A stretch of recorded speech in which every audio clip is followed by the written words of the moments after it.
मौजूद है हम लोक समाज पार्टी के कार्यालय दिल्ली में। हमारे साथ है लोक समाज पार्टी के राष्ट्रीय अध्यक्ष एडवोकेट गौरी शंकर एडवोकेट साहब, जिनसे हम जानेंगे जो सीए कानून आया है सीएए, उससे समाज में क्या प्रभावित होगा, क्या असर होगा और इससे बीजेपी को क्या फ़ायदा होने वाला है, इस पर चर्चा करें।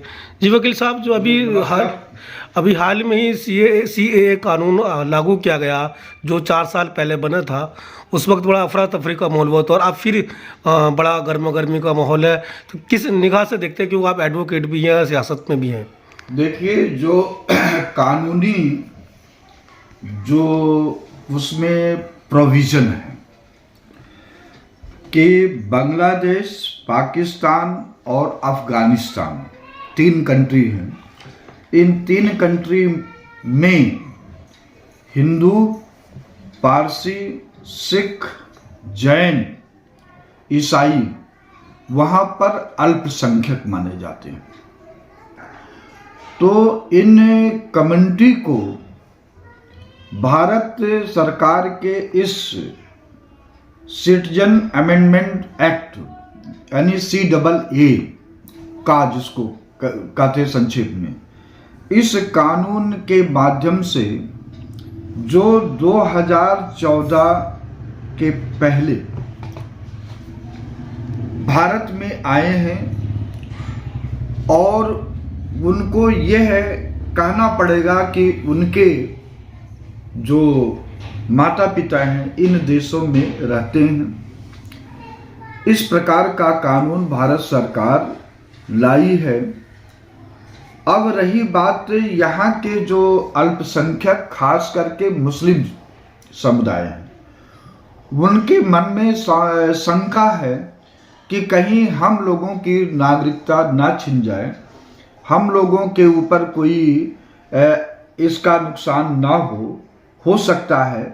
तो इस शंका को लेकर के सबसे पहले भारत सरकार के गृह मंत्री और जो कानून मंत्री हैं, सबसे पहले इस शंका का समाधान करना चाहिए।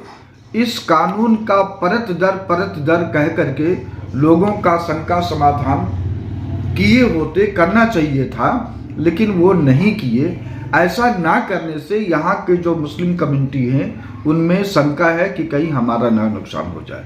तो मैं लोक समाज पार्टी के माध्यम से और आपके इस YouTube चैनल के माध्यम से लोगों को यह बताता हूँ कि जो यहाँ के मुस्लिम हैं, यहाँ के जो अल्पसंख्यक हैं, उनको इस कानून से कोई नुकसान होने वाला नहीं है और इसमें कोई घबराने की बात नहीं है, ना कोई आंदोलन करने की बात है।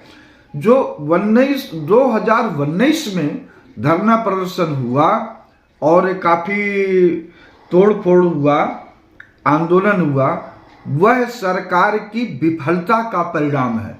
अगर वो उसी समय इन लोगों को समझा दिए होते तो कोई सड़क पे नहीं आता।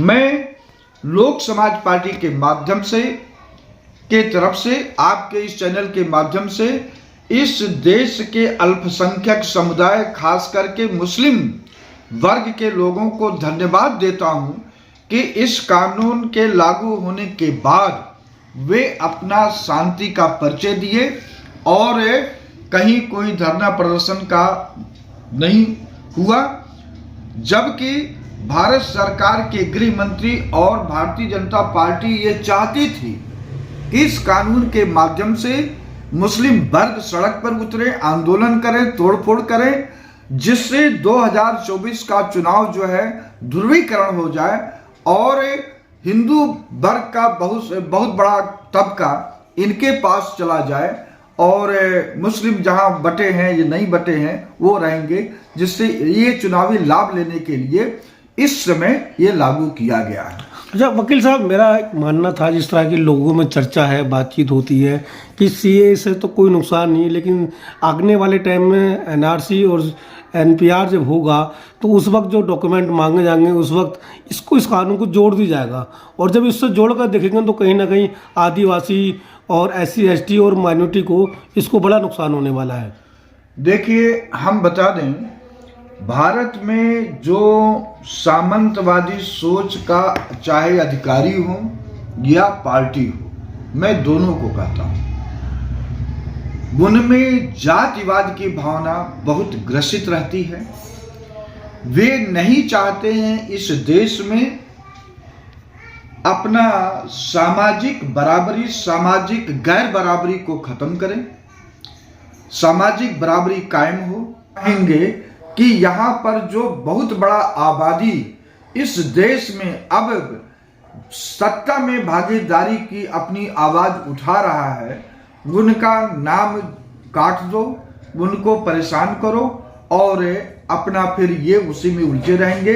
नहीं कर पाते तो इनको जो डिटेंशन सेंटर है उसमें रखो। तो इस तरह की संभावना से इनकार नहीं किया जा सकता कि पहले भारत सरकार से ये मांग करेंगे कि आप इसको क्लियर करो कि इस एनआरसी को लागू करने की इस समय जरूरत क्या है, और है तो आपका इंटेंशन क्लियर होना चाहिए। किसी को परेशान करने के नियत से, किसी का नुकसान करने के नियत से नहीं आना चाहिए। देखिए, देश में चाहे भारत हो या किसी भी देश में जो कानून बनता है, उस कानून का लक्ष्य होता है कि भारत या वह देश सुरक्षित रहे और उस देश के लोगों को अधिक से अधिक लाभ मिले, परेशानी ना हो। यही कानून का विजन होता है, यही कानून का लक्ष्य होता है। अच्छा, सवाल था, जब पहले से सिटीजन एक्ट सीए पहले से था, जिस एक्ट के तहत लोगों को नागरिकता दी जाती थी, तो सीए क्यों लाया गया? देखिए, भारत सरकार जो खास करके भारतीय जनता पार्टी है, वह चाहती है जो अमित शाह और नरेंद्र मोदी, ये नड्डा जैसे लोग, जितने भी मोहन भागवत संघ के लोग हैं, ये चाहते हैं कि सत्ता की रसमलाई जीवन पर्यंत और उसके पीढ़ी दर पीढ़ी, जैसे रामायण काल, महाभारत काल और ब्रिटिश काल में चल रही थी, उसी तरह से इस शासन को चलाए रखना चाहते हैं। तो अब ये जनता धीरे धीरे इनकी जो कारनामे हैं, इनकी जो विफलता है, जान चुकी है। लोग अब बगावत करने को उतारू हो रहे हैं। मतलब है, बगावत का मतलब ये शांतिपूर्वक आंदोलन। इनको कहीं कोई घास नहीं डाल रहा है। जहां भी देखिए, पहले के जो प्रधानमंत्री होते थे, उनको सुनने के लिए लोग स्वतः जाते थे, और यही हाल अभी जब 2014 में नरेंद्र मोदी प्रचार करते थे लोकसभा में, तो उस समय लोग स्वतः सुनने जाते थे। अब नरेंद्र मोदी को कोई सुनना ही पसंद नहीं करता है, किराए पर ले जा करके वहां पहुंचाते हैं। वो जान गए हैं कि अब जनता आ नहीं रही है। इससे अभी लेटेस्ट जो उदाहरण है आपका तेजस्वी का, जो पटना में 3 मार्च को वहां पर हुआ था रैली, वहां पर तो ऐसे आज इतने पहुंचे थे कि आज शायद जेपी का रिकॉर्ड टूट गया है। तो ये सोच रहे हैं, इनका यह है कि भाई अब कैसे सत्ता में बने रहें, तो चलो हिंदू को वहां से ले आओ और यहाँ पर रहेंगे, वो हमारे हो जाएंगे, सत्ता की रसमलाई काटेंगे।